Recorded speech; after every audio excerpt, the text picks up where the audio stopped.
Tiktaakariin beekamaan Ibsishaan Goo hawaasa Arsii bakka rakkoon itti mudate yeroo dhaqqabuuf deemutti humnoota nageenyaatiin ugguramee jedhame.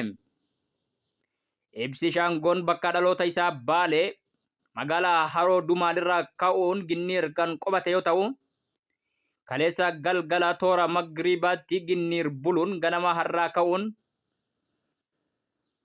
laga Waabee qaxxaamuruun gara Arsii qajeele.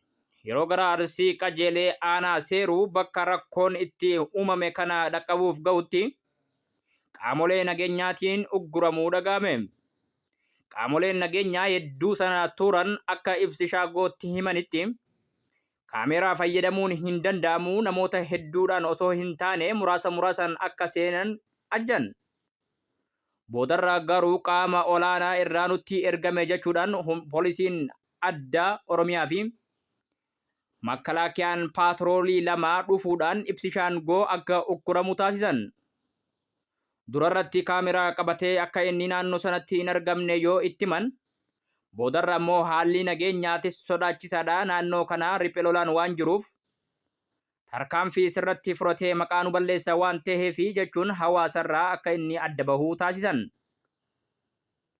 Obbo Jawaar Mohammad akka jedhetti qajeelfama kana kan kenne Ibsishaan Goon akka rakkoo hawaasa naannoo sanaa hin maxxansinee fi jechuudhaan Awwaluu Abdiitu akkas godhee jechuun dubbate. Awwaluun Abdii dhalataadhuma Arsii naannawa sanaa ganda seeruu yoo ta'u, ittaanaa pirezidaantii Oromiyaa obbo Shimallis Abdiisaati. Obbo Awwaluun Abdii ministeera muummeerraa hanga Shimallis Abdiisaa fi kaabinoota olaanoorraa kan gorsa fudhatan yoo ta'u, ummata aanachatti quncifamee ajjeefamaa jiru kana bakka bu'uudhaan caffee Oromiyaa keessatti sagalee argatanii jechuun dubbate. Gama biraatiin tiktaakariin Ibsishaan Goon yeroo ammaa kana qaama nageenyaa godinaatiin fuudhamee deemame jechuu malee bakka kana jiraas hin dhaga'amne. Hawaasaa fi ilmaan isaa adda baasuun seeruma mootummaa duraanii keessattis baramaa ture jechuudhaan kan dubbate Jawaar, dhimma kana irratti irra deddeebiidhaan dubbataa turullee yeroo ammaa kana garuu dubbachuu hin barbaadu jechuun barruu gara tiiktookii isaa irratti akkas jechuun maxxanse. Obbo Jawaar Mohammad akkas jechuun dubbatan, balaan tan gosaa fi godaa osoo hin taane tan biyyaa fi furmaannis akkasuma jechuun dubbatan.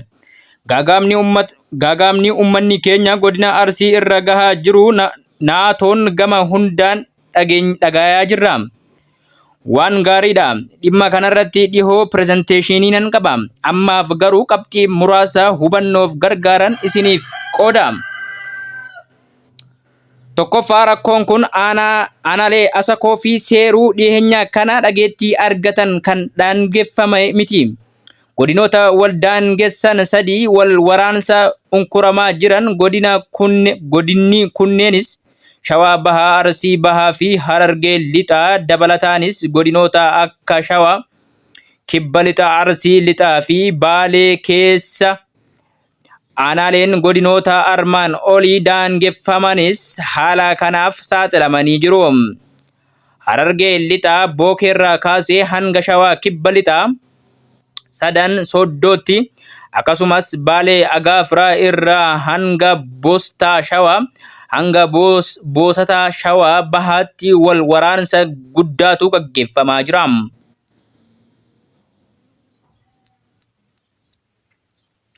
Godinoota kana keessatti waraanni bilisummaa Oromoo zooniilee sadii jechuun zoonii Har-Sadii, zoonii Kibba Bahaa fi zoonii Bahaa jedhamuun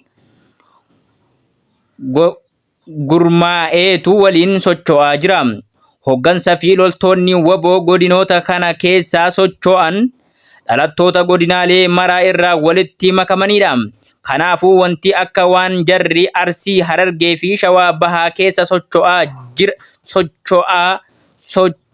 dhalattoonni achi qofa ta'anitti dhiyaatu.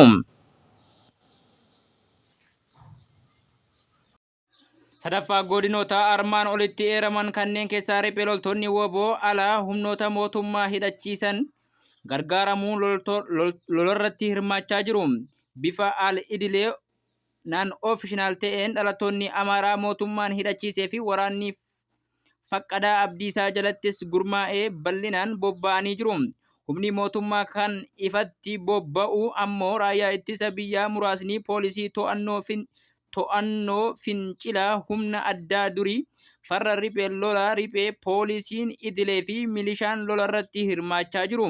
Akka tilmaama kiyyaatti yoo xinnaate qaamonni armaan olii hundi yoo walitti dabalaman loltoonni 150 caalantu godinootaa fi aanaalee kana keessatti gaaga'amee jira jedhame. Gaaga'amee wal haleelaa jira. Sadaffaa godinoota kanatti lolli kan eegalee amma osoo hin taane bubbulee jira.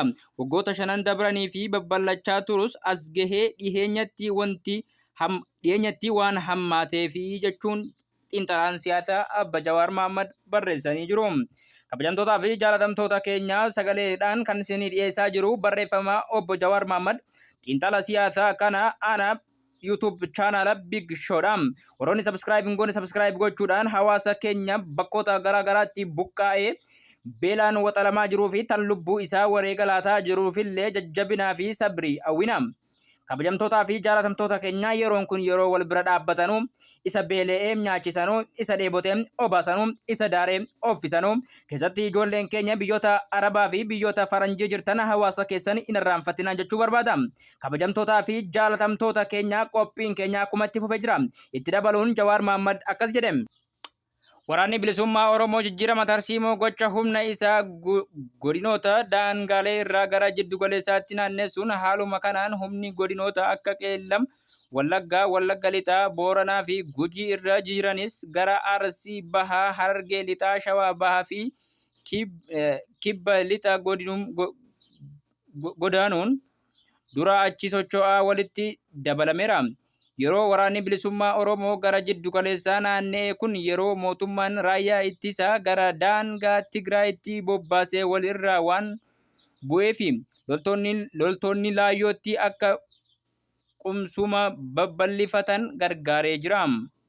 Dhiibbaan babal'ina riphee loltoota kanarraa aanuu fi mootummaan tooftaa amma dura godinoota Wallaggaa Bahaa, Horroo Guduruu, Wallaggaa fi Shawaa Lixaa fayyadamaa ture ammas haaraatti fayyadamuun eegale.